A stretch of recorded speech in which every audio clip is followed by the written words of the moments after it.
General MacArthur personifies traditional Americanism in its clash with treason, atheistic politics, communism, the wide variety of anti-Christ manipulations which now prevail. General MacArthur's removal from his Far Eastern Command came shortly after he had urged the White House executives to investigate treason in the nation's capital. The very fact that America's greatest soldier-statesman could be removed while traitors and spies were sheltered should be enough to challenge every intelligent citizen. Enemies of America's independence have succeeded in preoccupying millions of our citizens with the tempting and seductive opportunities of finance and amusement. The result has been so hypnotic and deadening that only a small percentage of us have paused to take a second look at what has really been taking place.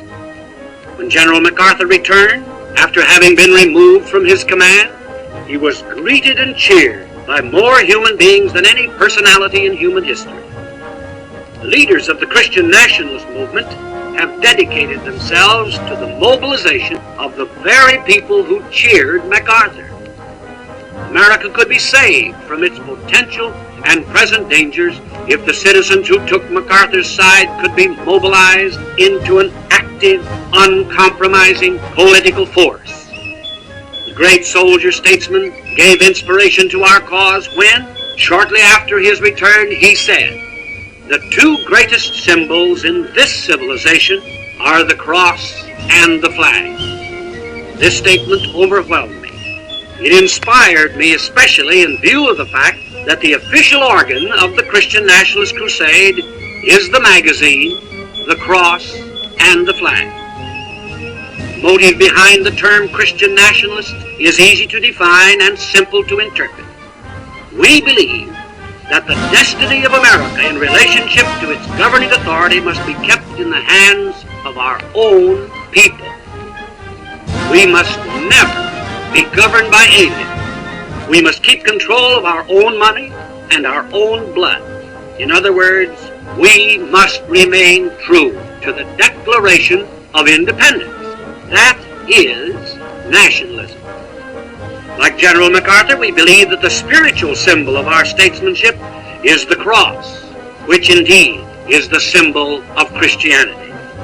We believe that the inspiring dynamic out of which America grew is Christianity. We believe that there would be no real America such as we love and for which we're willing to die if there had been no Christianity. Thus, when a Christian is a nationalist, he becomes necessarily a Christian nationalist. This movement, which now reaches into every state and community in the nation, launched its campaign years ago in relationship to 10 high principles to which we have committed ourselves. The first principle is, preserve America as a Christian nation, being conscious of the fact that there is a highly organized campaign to substitute tradition for Christian tradition. The most powerful organization in America is the N.E.W.S, which has launched a campaign to remove from all public schools any songbook which contains a Christmas carol or any other hymn which mentions the name of Jesus. On March 30, 1956, one of the prominent guys of the nation who heads the leading synagogue of Oregon in Portland revealed without veneer or even a sugarcoat the basic attitude of organized toward our Christian traditions. The Portland Oregonian, the state's leading newspaper, carried a report on N.E.W.S. The article appeared in the Sunday paper, April 1st, 1956. The first paragraph of the article reads as follows, I quote, "Roll of defense attorneys of the world Friday night branded the New Testament a work of malicious libel, and the story of events leading to Jesus Christ's trial and crucifixion, a dragon seed from which has come misery, bloodshed, and suspicion." End of quotation. There is no hate in my heart, but I would be less than a lover of Christ if I did not resist all attempts now being made to destroy our Christian tradition. The second principle for which we stand reads as follows: expose, fight, and outlaw communism. We have been the most consistent enemies of communism on a nationwide basis to be found anywhere. When Stalin was alive, the news agency Pravda of Moscow published the names in the spring of 1945 of the Kremlin's 5 most effective enemies in America. My name was on that list, and when W.Z. Foster, head of the American Communist Party, testified before the Un-American Activities Committee, he confessed that the 2 chief projects at that particular time consisted first in putting an end to the work of the Un-American Activities Committee of Congress, and second, in combating the influence of Gerald L K Smith and the movement he leads.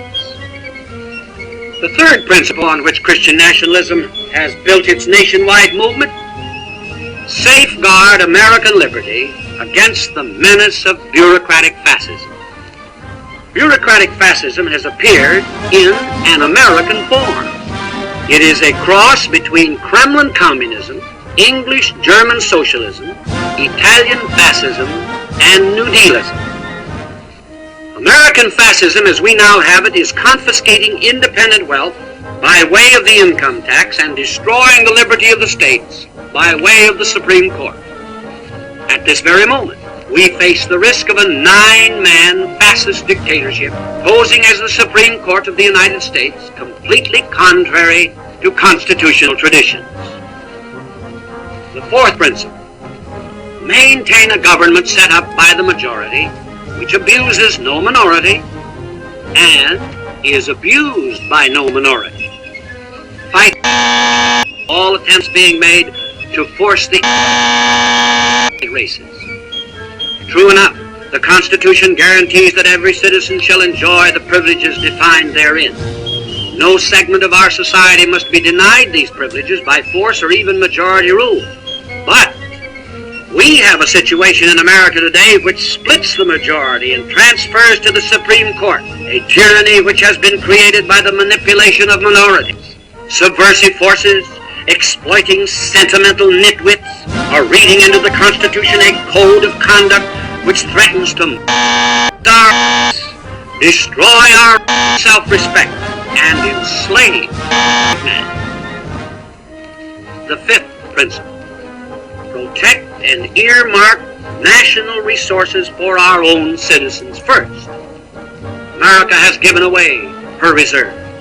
We have bankrupted our economy. Our national debt, our state and local government debts, plus our personal debts, far exceed the assessed valuation of every visible piece of property in the United States. This epidemic of economic bloodletting began at a time when nationalists in control of propaganda almost convinced a majority of our people that it was subversive to use the term America First. In fact, during and immediately following World War II, some people who had taken an aggressive stand in defense of America First were incarcerated, indicted, and held up to ridicule, which produced character assassination. Our sixth principle: maintain the George Washington foreign policy of friendship with all nations, trade with all nations, entangling alliances with none. Our failure to follow the George Washington policy has yielded the fruit of chaos which our foreign policy now portrays. 7. Oppose a world government and a superstate.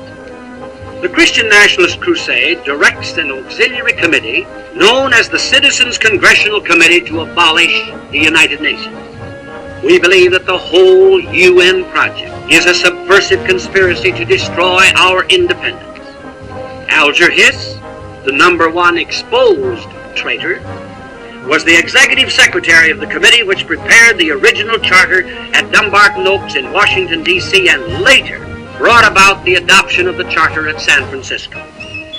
The original designer of this subversive charter fought to give us a complete world government in which America would be only a voting state. thanks to the Christian nationalist crusade and those associated with us organically or sympathetically, certain extreme measures were stricken from the original charter. But those who are vigorously determined to destroy our independence and subordinate our beautiful nation to the voting power of a billion, these treasonable manipulators have never given up in their campaign to subdue us and enslave us by way of a world government and a superstate. The eighth principle for which we stand reads as follows. Prove that the worker, the farmer, the businessman, the veteran, the unemployed, the aged, and the infirm can enjoy more abundance under the true American system than any alien system. Subversives, superficial nitwits, mind-washed propagandists are always attacking the traditional American economic system of free enterprise. But strange enough, the nations which have embraced Marxist communism and socialism, all the way from Russia through Europe to England, never give up in their campaign to borrow and use and keep the capitalistic dollars which have been produced under our American system. Not since the creation of the race have human beings prospered and been blessed the way Americans were privileged to exist in the first 2 centuries of our independence. Anyone who seeks to destroy this economic tradition of abundance should be viewed as a dangerous enemy of America. It is miraculous to observe that this dynamic system of free enterprise has survived in spite of 20 years of socialistic sabotage. The ninth principle reads as follows. Safeguard America's tradition in relationship to immigration. The same conspirators who would destroy our nation and its independence by treason from within or by the establishment of a world government, these same forces are ready to let down the bars and admit multitudes. This campaign to destroy our immigration tradition is supported by every communist organization in the world. They're ready to smear and assassinate the character of any state who stands in their way.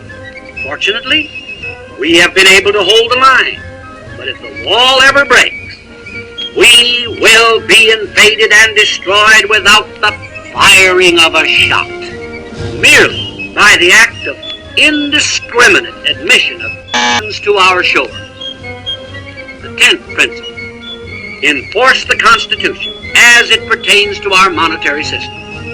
I claim to be no expert on the subject of monetary reform, but the Christian nationalist crusade takes its stand with those patriots who insist that we must free our nation from the manipulating chicanery of the money changer, and we must establish a monetary program in complete harmony with the constitutional provisions. On these 10 principles we take our stand, and I defy any cynic or any critic or any objective observer to deny that these 10 principles define traditional Americanism. This is not a negative movement. We are not in the business of just being against something. It is our deep conviction that every crusade must commit itself to a great positive, and we must be for that positive even at the risk of life itself. The positive in this crusade is Christianity and the Constitution of the United States.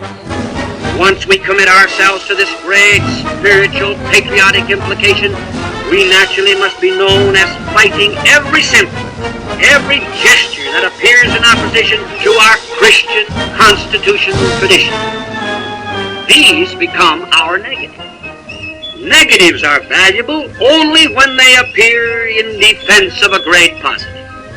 Men who are against things without being for great principles serve little constructive value in the affairs of this life.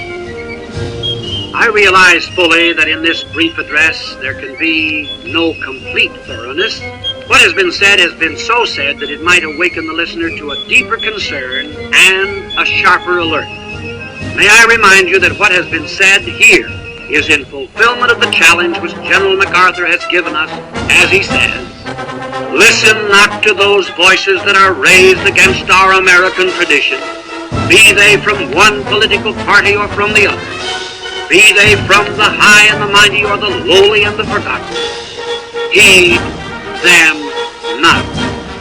Visit upon them a righteous scorn born of the past sacrifices of your fighting sons and daughters. Repudiate them in the marketplace, on the platform, from the pulpit. Our friends will understand. Those who are not our friends we can pass by.